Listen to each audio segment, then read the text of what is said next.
Seljuk Turks are one of the 24 sub-tribes of the August Turks, which is located in modern-day Kazakhstan. Like other Central Asian nomads, due to their centuries-long nomadic lifestyle, this made them particularly effective in military warfare.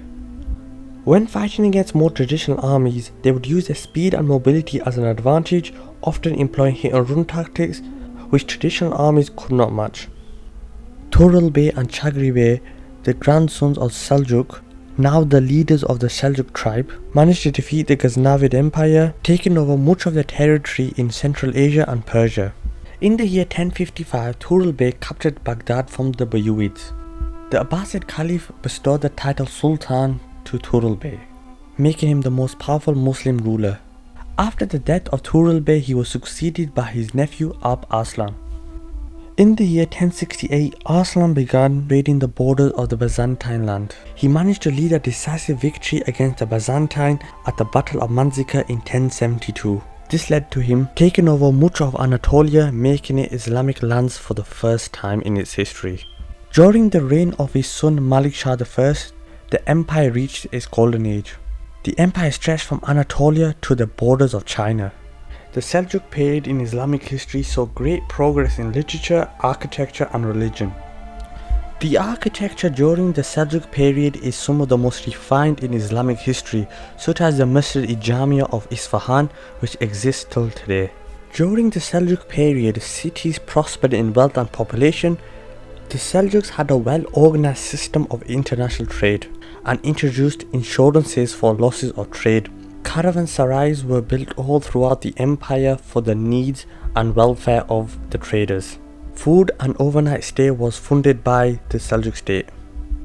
One of the keys to the success of this empire was the strong centralized government, the result of the administrative genius of the Persian Grand Vizier Nizamuddin Mulk, the right-hand man of Alp Arslan and Malik Shah I. He set up the Nizamiya universities throughout the empire. This was amongst the first well-organized institution of higher learning in the world.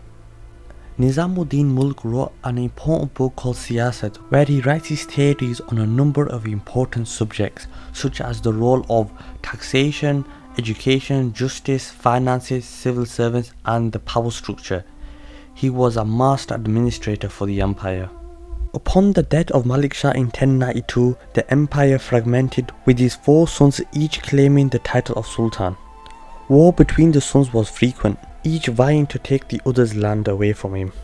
In 1095, the First Crusade was launched. In 1097, during the First Crusade, the Crusaders managed to defeat the Seljuks in the Battle of Dorylaeum in 1097. Along the way, they managed to capture the important city of Antioch. They finally laid siege to Jerusalem in 1099, and 1 week later it was captured. The Seljuk princes were more concerned in gaining control of their brother's territory than uniting to fight the Crusaders. This was the main reason why the Crusades were so successful. In the year 1194, another Turkish tribe from Central Asia defeated the Seljuk Turks. This tribe would later become known as the Khwarezmian Empire. They managed to seize all the territory of the Seljuk Turks except for Anatolia. The Seljuks ruled Anatolia for 2 centuries.